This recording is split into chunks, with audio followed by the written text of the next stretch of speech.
Very good morning to all of you. So today we are just going to discuss about crop protection. Okay, जो हम लोगों का first chapter crop production and management है, इसमें हम लोगों ने क्या पढ़ना स्टार्ट किया था। इसमें हमें मोस्टली क्या पढ़ना था, एग्रीकल्चर के बारे में पढ़ना था। और एग्रीकल्चर हमारे लिए बहुत ज़्यादा इम्पॉर्टेंट है because it is considered as a backbone of our country. समझ सकते हो कितना इम्पॉर्टेंट है। तो इस वजह से हमें एग्रीकल्चर्स को बहुत ही अच्छे से पढ़ना चाहिए। तो जब हम लोगों ने इसको पढ़ना स्टार्ट किया था तो हम लोग एग्रीकल्चर का बेसिक प्रैक्टिस कि एग्रीकल्चर करने के लिए, किसी भी चीज़ की फार्मिंग करने के लिए हमें कौन कौन सा स्टेप करना होता है।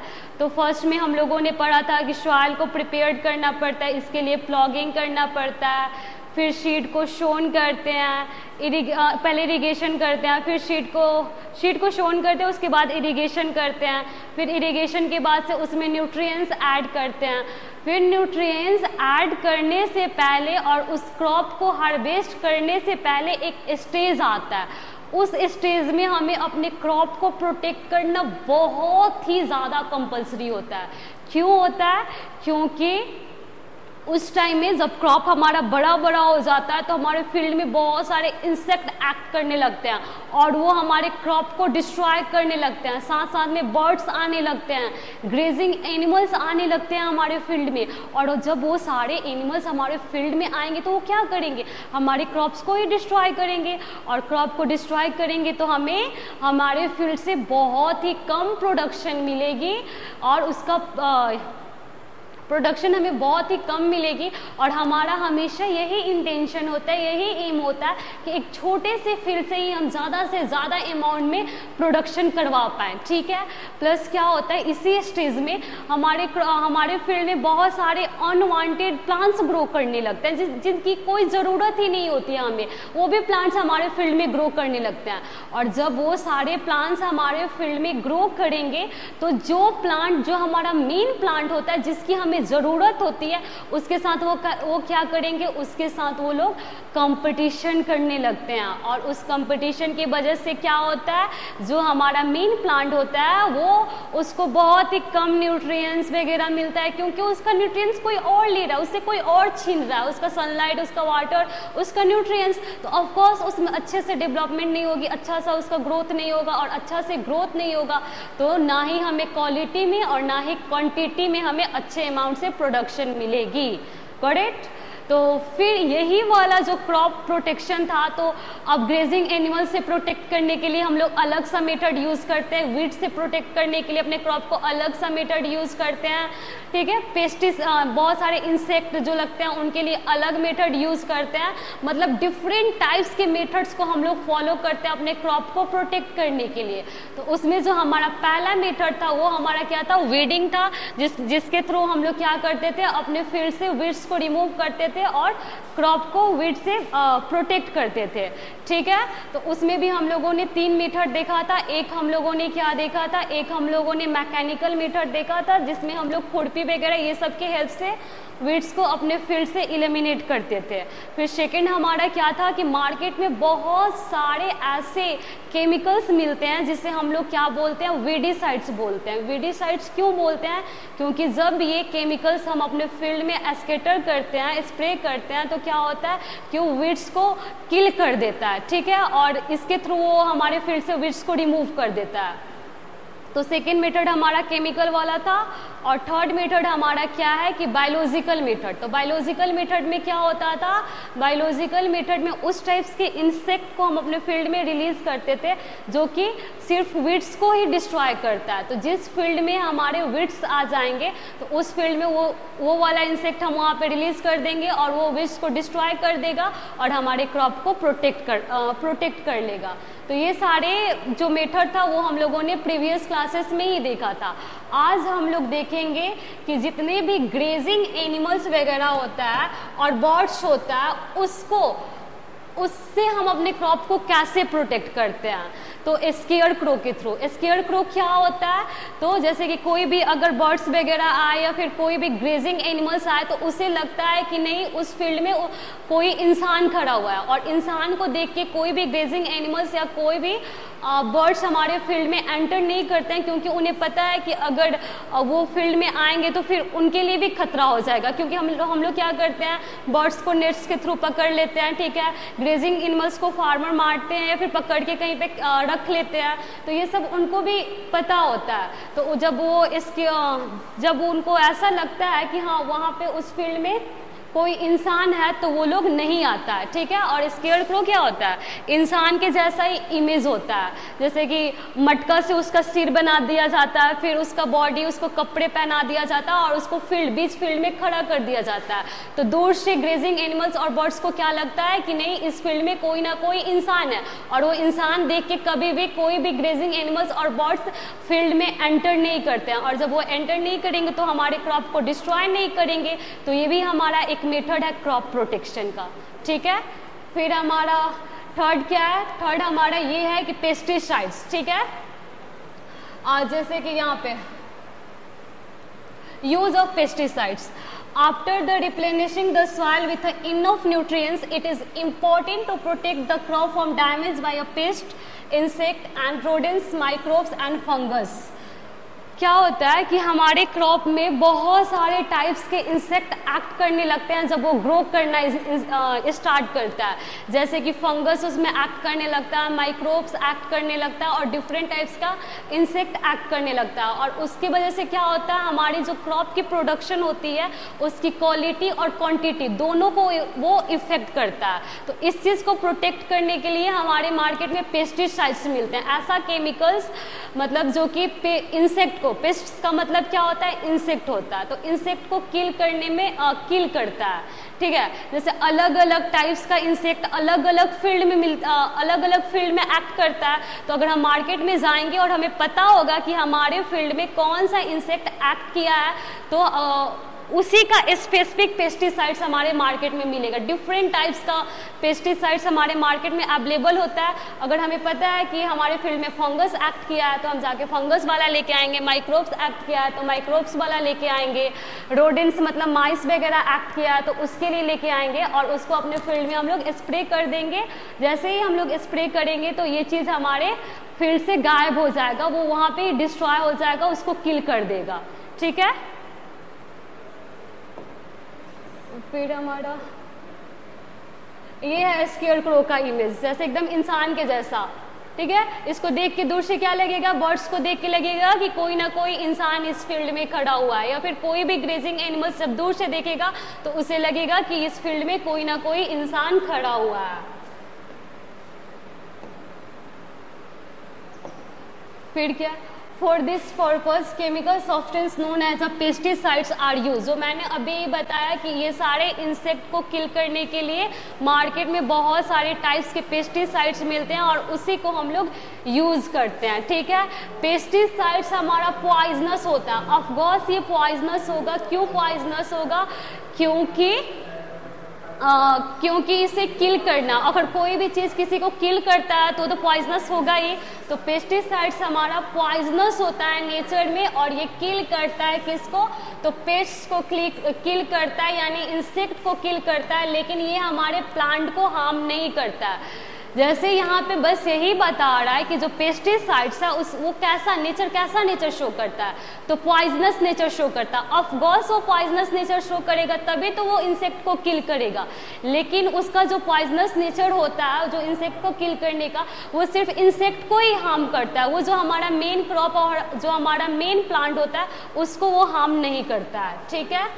फिर हमारा क्या है, pesticides include insecticide, fungicides, rodenticide and some of commonly used pesticides are DDT, BHC etcetera. Pests को किल करने के लिए क्या क्या पेस्टिसाइड्स के अंदर क्या क्या आता है, तो इंसेक्टिसाइड्स आता है, फंगिसाइड्स आता है, इंसेक्ट को किल करने वाले को हम लोग क्या बोलेंगे, इंसेक्टिसाइड्स, एंड फंगस को किल करने वाले को क्या बोलेंगे, फंगिसाइड्स, एंड रोडेंट्स यानी माइस, चूहा जो फील्ड में लग जाते हैं, ठीक है, उनको किल करने के लिए हम क्या यूज करेंगे, तो उनको किल करने के लिए हम लोग रोडेंटिसाइड्स यूज करेंगे। और कुछ कॉमन पेस्टिसाइड्स का यहाँ पे एग्जाम्पल दिया है और वो हमारा क्या है, तो वो हमारा डीडीटी और बीएचसी सी है, ठीक है। ये हमारा कॉमन पेस्टिसाइड है, ये हर जगह अवेलेबल होता है। फिर जब हम लोग क्रॉप की प्रोटेक्शन करवा लेते हैं तो फिर क्या करना होता है, जब क्रॉप पूरा मैच्योर हो जाता है और ग्रो कर जाता है तब उसे हमें अपने फील्ड से उसको हम लोग हार्वेस्ट करके उसे स्टोर करते हैं, फिर यूज करते हैं, ठीक है। तो क्रॉप प्रोटेक्शन के बाद हमारा कौन सा प्रोसेस आता है, हमारा हार्वेस्टिंग आता है, ठीक है। इसमें क्या होता है, ये वेन है, when crop is fully grown, the next step is to cut. The process of cutting and gathering the crop is called harvesting. जब क्रॉप पूरा एकदम फुल्ली ग्रो हो जाता है, उस जितना प्रोडक्शन वो दे सकता है उतना वो उसमें प्रोडक्शन हो जाती है, तब हमें क्या करना होता है, तब हमें अपने फील्ड से उस क्रॉप को कट करके उसे इकट्ठा करके रखना होता है, और उसी प्रोसेस को हम लोग क्या बोलते हैं, उसी प्रोसेस को हम लोग हार्वेस्टिंग बोलते हैं, ठीक है। It can be done manually or physically by a machine called harvesters. The harvested grains then stored.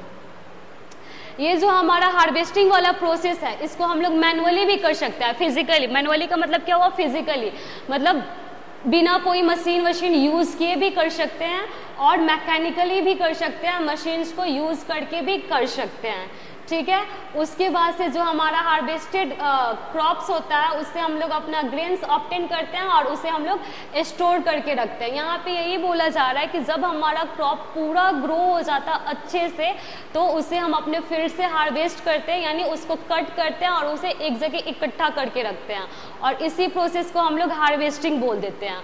और ये जो हमारा हार्वेस्टिंग वाला प्रोसेस है उसको हम लोग मैनुअली भी कर सकते हैं और मैकेनिकली भी कर सकते हैं। मैनुअली का मतलब क्या हुआ, बिना मशीन यूज किए, खुद से अपने हाथों का यूज करके, और मैकेनिकली का मतलब क्या हुआ, मशीन्स यूज करके। तो हार्वेस्टिंग वाला प्रोसेस दोनों तरह से हो सकता है, मैनुअली भी हो सकता है और मैकेनिकली भी हो सकता है, ठीक है। In case of cereal crops, harvesting is followed by threshing. Cereal crops हम किसे बोलते हैं, वैसे क्रॉप जिसे मतलब सीरियल क्रॉप्स का अल्टरनेट नाम ग्रेन्स भी होता है, जो राइस हुआ, मेज हुआ, व्हीट हुआ, ये सारे क्रॉप्स को हम लोग क्या बोलते हैं, ये सबको हम लोग सीरियल क्रॉप्स बोलते हैं। और सीरियल क्रॉप्स का जैसे ही हम लोग हार्वेस्टिंग करते हैं उसके जस्ट बाद हमें वहाँ पे एक थ्रेसिंग प्रोसेस होता है, वो भी करना पड़ता है, ठीक है। तो यही चीज़ बोल रहा है कि जो सीरियल क्रॉप्स है तो हार्वेस्टिंग के जस्ट बाद वहाँ पे क्या होता है, तो उसे थ्रेसिंग करना पड़ता है, तब जाके हम लोग उसे स्टोर करके रख सकते हैं। ये नहीं कि हार्वेस्ट कर लिया फिर वैसे ही स्टोर करके नहीं रख सकते हैं, समझ आया। यहाँ पे क्या है, थ्रेशिंग है, SING, threshing, the process of separating grain seeds from chaff in the harvested crops called threshing. It can be done manually or by a mechanically called thresher. जैसे कि जो राइस क्रॉप होता है, ठीक है, राइस को हम लोग हार्वेस्ट करके लाते हैं, तो क्या हम लोग उसको वैसे ही स्टोर करके रख लेते हैं, नहीं करते हैं। क्यों, क्योंकि ये सीरियल क्रॉप्स है और सीरियल क्रॉप्स हार्वेस्टिंग के जस्ट बाद उसको थ्रेसिंग करने की भी रिक्वायरमेंट होती है, ठीक है। थ्रेसिंग मतलब क्या होता है, थ्रेसिंग एक ऐसा प्रोसेस है जिसके थ्रू जो हमारा क्रॉप्स का जो हमारा ग्रेन्स होता है उसको उसके सीड से हम लोग अलग करते हैं। जैसे राइस वाला क्रॉप होता है तो थ्रेसिंग के टाइम में क्या होता है, जो उसके अंदर वाला राइस होता है वो राइस कोट से अलग करते हैं। तो यही बोला जा रहा है कि थ्रेसिंग करते हैं, और थ्रेसिंग एक ऐसा प्रोसेस है जिसमें हम अपने ग्रेन्स को उसके कवरिंग से अलग करते हैं। और ये थ्रेसिंग प्रोसेस भी दोनों तरह से हो सकता है, मैनुअली भी हो सकता है और मैकेनिकली भी हो सकता है। मैकेनिकली किसके हेल्प से होगा, तो थ्रेसर के हेल्प से, जो कि आजकल हमारे मार्केट में बहुत सारे टाइप्स के थ्रेसर अवेलेबल है, ठीक है। फिर हमारा क्या है, विनोइंग, ठीक है। विनोइंग क्या है, तो farmers that have a small land holding separated grains from a chaff by dropping the harvested crops on the ground from a height by use of blowing, ये विंड है यार, by use of blowing wind, this is called winnowing। क्या होता है कि हमारे यहाँ तो सारे फार्मर्स के पास बड़ा बड़ा लैंड नहीं होता है, कुछ कुछ के पास बहुत स्मॉल लैंड होता है, ठीक है, और उसी के अंदर वो लोग उसी स्मॉल फील्ड के अंदर वो लोग अपना फार्मिंग करते हैं। तो वैसे फार्मर्स क्या करते हैं कि जो उनका ग्रेन्स होता है, और ग्रेन्स में जो मतलब उस ग्रेन्स के साथ बहुत सारा लाइटर पार्टिकल्स, हैवियर पार्टिकल्स, उसका सीड कोट, ये सब मिक्स होता है, ठीक है, और उन्हें क्या करना होता है, उन्हें अपने ग्रेन्स को सिर्फ सेपरेट करना होता है। तो इस चीज़ को करने के लिए वो लोग विनोइंग प्रोसेस यूज़ करते हैं। विनोइंग में क्या होता है कि जो हार्वेस्टेड क्रॉप्स होता है, the harvested food grains need to be stored very carefully to protect it from insect pest and fungal disease. देखो एक्चुअली विनोइंग में क्या होता है, जो छोटे छोटे फार्मर्स होते हैं उनको अपने ग्रेन्स के उसके जो अलग अलग टाइप्स का पार्टिकल्स से मिक्स रहता है, उससे उसे सेपरेट करना होता है। तो उसके लिए वो लोग क्या करते हैं कि वो जो ग्रेन्स होता है, जो एकदम मिक्सचर होता है, उसको जिसे हम लोग हिंदी में क्या बोलते हैं, सूप बोलते हैं, उसके अंदर लेते हैं और उसको हाइट पे रखते हैं, और जब विंड ब्लो करता है तो हल्के हल्के उसको करके यहाँ से, जैसे इस प्रोसेस में देखो यहाँ फिगर में, जैसे कि इस टाइप का ग्रेन्स है जहाँ पे मतलब ग्रेन्स के साथ साथ बहुत सारे अलग अलग टाइप्स के पार्टिकल्स भी मिक्स है, एकदम इम्प्योर जैसा दिख रहा है, यहाँ पे दिख रहा है ना, जैसे राइस के साथ उसका जो सीड कवरिंग होता है वो सब भी वहाँ पे प्रेजेंट है। तो छोटे छोटे फार्मर क्या करते हैं, उस ग्रेन्स को सूप के अंदर लेते हैं, फिर कुछ हाइट से जब विंड ब्लो करता है तो उसे धीरे धीरे छोड़ते हैं। जैसे वो लोग धीरे धीरे छोड़ेंगे तो वो जो हवा की वजह से जो लाइटर पार्टिकल्स होता है, जो उसमें मिक्सचर होता है, तो वो क्या होता है, वो दूर पे जाके गिरता है, और जो हमारा प्योर जो ग्रेन हमें चाहिए होता है वो हमारे पैर के पास जाके गिरता है। तो इस प्रोसेस के थ्रू हम लोग अपने ग्रेन्स को उसके मिक्सर से सेपरेट कर लेते हैं, और इसी को हम लोग क्या बोलते हैं, इसी को हम लोग विनोइंग बोलते हैं। Got it?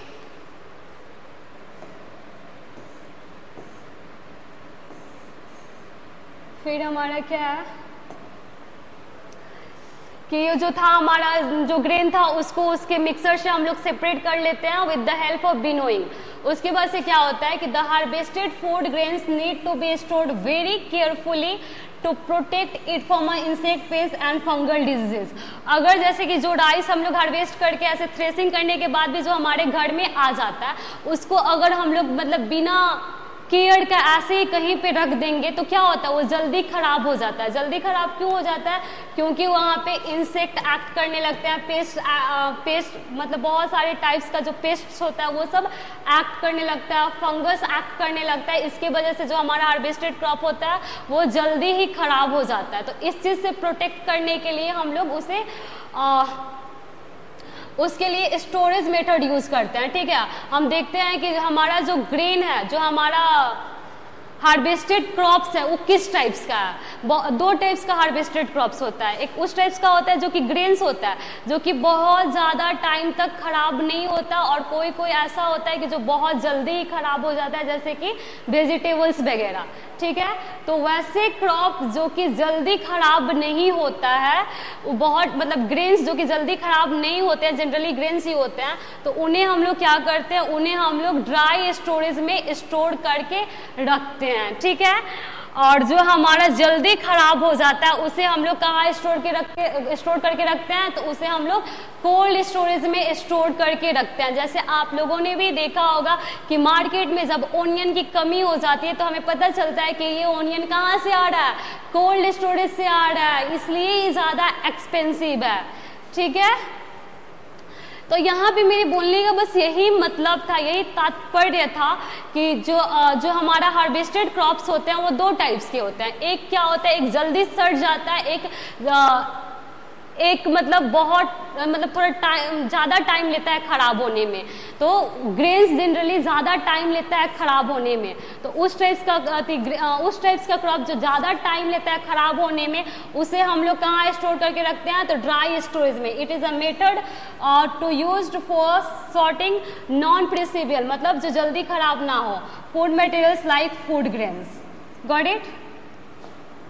फिर हमारा क्या है, कोल्ड स्टोरेज। इसमें हम लोग किस टाइप्स के क्रॉप्स को स्टोर करके रखते हैं, इसमें हम लोग वैसे क्रॉप जो कि जल्दी खराब हो जाता है, जनरली हमारा वेजिटेबल फ्रूट्स ये सब जल्दी खराब हो जाता है, तो इसे हम लोग कोल्ड स्टोरेज में स्टोर करके रखते हैं बहुत ही लो टेम्परेचर में। तो यही बोल रहा है, it is the method use for storage of a perishable food material in this food material since this food materials have a very short life span, क्योंकि इसके पास बहुत ही कम टाइम होता है, store at a low temperature vegetables and fruit store by this method. यही बोला है इसमें भी कि वैसे क्रॉप जो कि जिसके पास बहुत ही कम टाइम होता है, ठीक है, बहुत जल्दी खराब हो जाता है, उन्हें हम लोग कोल्ड स्टोरेज में स्टोर करके रखते हैं लो टेम्परेचर पे। उसका एग्जाम्पल क्या है, उसका एग्जाम्पल हमारा फ्रूट्स है और वेजिटेबल्स है। नेक्स्ट हमारा क्या है, फूड फ्रॉम एनिमल्स। अभी तक हम लोग क्या पढ़ रहे थे, अभी तक हम लोग बस यही पढ़ रहे थे कि हमें इन प्लांट से कैसे फूड मिलता है, ठीक है, कौन से प्लांट से कौन से क्रॉप से हमें क्या मिलता है। अब हम लोग पढ़ेंगे कि एनिमल से हमें फूड फ्रॉम एनिमल, कौन कौन से एनिमल से हमें क्या क्या फूड मिलता है, ठीक है। तो ये तो सबको पता है कि animals are also important, importance also food, for example क्या बोल रहा है, animals are also importance for food, for example buffalo give us milk. ये यही बोल रहा है कि अभी तक हम लोगों ने पढ़ा कि प्लांट से हमें फूड कैसे मिलता है, अब हम लोग पढ़ेंगे कि एनिमल से हमें कौन कौन सा फूड मिलता है। तो हमें ये भी पता है कि एनिमल भी इस अर्थ पे बहुत ही ज़्यादा मतलब बहुत ही इम्पॉर्टेंट सोर्स है जिसके थ्रू हमें फूड मिलता है। जैसे कि अगर हम लोग बफेलो को देखें, काऊ को देखें, तो उससे हमें क्या मिलता है, उससे हमें मिल्क मिलता है, ठीक है। फिर वहीं पे अगर हम डॉग्स को देखें, हेन्स को देखें, तो उससे हमें क्या मिलता है, तो उससे हमें एग्स मिलता है, गॉट इट। फिर अगर हम हनी बी को देख रहे हैं तो उससे हमें क्या मिलता है, तो उससे हमें हनी मिलता है। Fish, goat and hens are source of meat. अभी तक हम लोगों ने क्या क्या देखा कि कौन कौन एनिमल से हमें किस टाइप्स का फूड मिलता है। तो काऊ से, बफेलो से हमें मिल्क मिल रहा था, डॉग से एंड हेन से हमें क्या मिल रहा था, हमें एग्स मिल रहा था। उसके बाद हमने देखा कि जो हनी बी होती है उससे हमें क्या मिलता है, तो उससे हमें हनी मिलता है। और जो फिश हुआ, गोट हुआ, हेन्स हुआ, ये सारे चीज़ों से हमें क्या मिलता है, तो इनसे हमें मीट मिलता है। फिर देखो, food often from animals are also important for health. और फूड्स जो हमें एनिमल से मिलता है वो हमारे हेल्थ के लिए भी बहुत ही ज़्यादा इम्पॉर्टेंट इम्पॉर्टेंट होते हैं, हमें हेल्दी रखने में भी बहुत ही ज़्यादा इम्पॉर्टेंट रोल प्ले करते हैं। Meat are rich in fat and proteins, cod, liver, oil which is often from fish is rich in vitamin D. क्या बोल रहा है कि जो मीट होता है उससे हमें सबसे ज़्यादा अमाउंट में फैट मिलता है, प्रोटीन मिलता है, प्लस जो फिश का जो कॉड, लिवर, वाल होता है उसमें सबसे ज़्यादा क्या होता है, तो उसमें सबसे ज़्यादा विटामिन डी होता है, ठीक है। फिर मीट में सबसे ज़्यादा क्या होता है, तो प्रोटीन होता है और फैट्स होता है। और जो कॉड, लिवर, वाल्स होता है फिश का, उसमें सबसे ज़्यादा क्या होता है, तो उसमें सबसे ज़्यादा हमारा विटामिन डी होता है, गॉट इट। फिर हमारा क्या है, एनिमल हस्बेंड्री। तो अब ये एनिमल हस्बेंड्री क्या होता है, तो देखो, The domestication of animals on a large scale is called animal husbandry। जब हम किसी भी एनिमल्स को लार्ज स्केल पे रेयर करके पाल के रखते हैं, उसे ही हम लोग क्या बोलते हैं, उसे ही हम लोग एनिमल हस्बेंड्री बोलते हैं, ठीक है। The practice of raising birds like chicken, dogs is called a poultry farming। और जब हम लोग बर्ड्स जैसे कि चिकन को, डॉग्स को लार्ज स्केल पे रेज करके रखते हैं, तो उसे हम लोग क्या बोलते हैं, तो उसे हम लोग पोल्ट्री फार्मिंग बोलते हैं। और जो भी प्रोडक्ट हमें यहाँ से मिलता है उसे हम लोग क्या बोलते हैं, उसे हम लोग पोल्ट्री प्रोडक्ट बोलते हैं, गॉट इट। फिर हमारा क्या है, honey we are reared for a honey and the rearing of honey bees on a large scale call large scale is called apiculture. और हमने देखा कि हनी बी से हमें हनी मिलता है, तो हम लोग क्या करना स्टार्ट कर दिए, हम लोग हनी बी को लार्ज स्केल पे पाल के रखना स्टार्ट कर दिए, ताकि उससे हमें हनी मिलेगा। और हनी काफ़ी एक्सपेंसिव होता है, और जब इसे हम लोग मार्केट में सप्लाई करेंगे तो इससे हमें कुछ इनकम मिलेगा, ठीक है। तो वो प्रोसेस जिसके थ्रू हम लोग लार्ज अमाउंट में हनी बी को रेयर करके रखते हैं ताकि उससे हम लोग हनी ऑब्टेन कर पाएँ, उसे हम लोग क्या बोलते हैं, उसे ही हम लोग बोलते हैं एपीकल्चर। फिर हमारा क्या है, the breeding, hatching and the rearing of fish under the control condition on a large scale is called, large scale होगा, इज कॉल्ड पिशीकल्चर। क्या होता है कि देखो, जैसे आप लोगों ने भी ये सब देखा होगा कि बड़ा बड़ा ये पॉन्ड्स होता है, वहाँ पे हम लोग क्या करते हैं, फिश को रेयर करके रखते हैं, ठीक है। उसको छोटा छोटा बच्चा या वहाँ पे इंट्रोड्यूस करवाते हैं, और फिर बाद में हमें उससे बहुत बड़ी बड़ी मछलियाँ मिलती हैं, और उसे मार्केट में सप्लाई करके हम पैसे कमाते हैं, ठीक है। उस प्रोसेस को हम लोग क्या बोलते हैं, पिशीकल्चर। पिशीकल्चर क्या होता है, तो the breeding, hatching and rearing of fish को लार्ज स्केल पे रेयर करके रखना ताकि उससे हमें इनकम मिल पाए, उसे हम लोग क्या बोलते हैं, उसे ही हम लोग पिशीकल्चर बोलते हैं, ठीक है। तो देख लो यहाँ पे फिगर के थ्रू भी हमें दिख रहा है, लार्ज स्केल पे हनी बी को रेज करके रख रहे हैं ताकि इससे हमें हनी मिले, तो इसे हम लोग क्या बोलते हैं, इसे हम लोग एपीकल्चर बोलते हैं। यहाँ पे फिश को हम लोग लार्ज स्केल पे रेयर करके रखे हैं ताकि मार्केट में सप्लाई करके हमें ज़्यादा इनकम मिले, इसे हम लोग पिशीकल्चर बोलते हैं। तो आप लोग फिगर को भी ध्यान से देख सकते हो कि किसे हम लोग पिशीकल्चर, ये हमारा पिशीकल्चर है, और ये हमारा क्या है, ये हमारा एपीकल्चर है। Got it? तो आज के लिए बस इतना ही। अभी तक मैंने जो भी पढ़ाया उसको मैं रिकैप कर दे रही हूँ कि आज के क्लासेस में हम लोगों ने क्या क्या पढ़ा, ठीक है।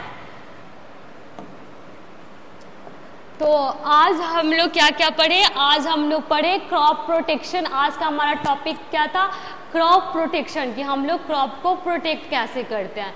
तो वीडिंग वाला पहले लेक्चर में पढ़ लिए थे। आज हम लोग पढ़े कि स्केयर क्रो को अपने फील्ड में लगाते हैं ताकि बर्ड्स या फिर ग्रेजिंग एनिमल्स हमारे फील्ड में एंटर ना करे। फिर अगर इंसेक्ट्स वगैरह एक्ट करने लगता है हमारे क्रॉप्स पे तो मार्केट में जाते हैं और उस इंसेक्ट का मतलब इंसेक्टिसाइड्स वगैरह हम लोग लाते हैं और अपने फील्ड में स्प्रे करते हैं, तो उससे हमें छुटकारा मिलता है, ठीक है। फिर हम लोगों ने क्या देखा, फिर हम लोग ये देख रहे थे कि हाँ, जैसे ही हमारा क्रॉप प्रोटेक्शन हो जाती है, क्रॉप्स हमारा मैच्योर हो जाता है, उससे हम लोग क्या करते हैं, उसे हम लोग हार्वेस्ट कर लेते हैं, मतलब क्या, कट कर लेते हैं, ठीक है। कट करने के बाद क्या होता है, कुछ ऐसे क्रॉप्स होते हैं जिसे कि थ्रेसिंग करने की भी ज़रूरत होती है। जैसे कि जितने हमारे जो सीरियल्स क्रॉप्स हैं, जो ग्रेन क्रॉप्स हैं, उन्हें थ्रेसिंग की भी ज़रूरत होती है। और थ्रेसिंग तो उनके लिए हार्वेस्टिंग के जस्ट बाद हम लोग थ्रेसिंग करते हैं। थ्रेसिंग हमारा मैनुअली भी हो सकता है, मैकेनिकली भी हो सकता है। और कुछ ऐसे फार्मर्स होते हैं जिनके पास स्मॉल फील्ड होता है, तो वो अपना ग्रेन को अपने मिक्सर से कैसे सेपरेट करते हैं, तो विनोइंग प्रोसेस के हेल्प से। विनोइंग प्रोसेस क्या होता है, वो मिक्सर्स को ऐसे सूप वगैरह में कोई कंटेनर में ले लेते हैं, ठीक है, एकदम हाइट पे रखते हैं। जब विंड ब्लो करता है तो उसे धीरे धीरे छोड़ते हैं, तो उससे क्या होता है, जो लाइटर पार्टिकल्स होता है वो सब दूर पे जाके गिरता है, और जो हमारा ग्रेन जो हमें चाहिए वो हमारे पैर के पास आके गिरता है, ठीक है। तो ये हमारा क्या था, विनोइंग था। फिर हम लोगों ने देखा कि फूड से हमें एनिमल से हमें फूड कैसे मिलता है। तो एनिमल से हमें फूड कैसे मिलता है, बहुत सारे एनिमल्स हैं जो अलग अलग टाइप्स का फूड्स हमें देते हैं, लाइक काऊ हुआ, बफेलो हुआ, हमें मिल्क देगा।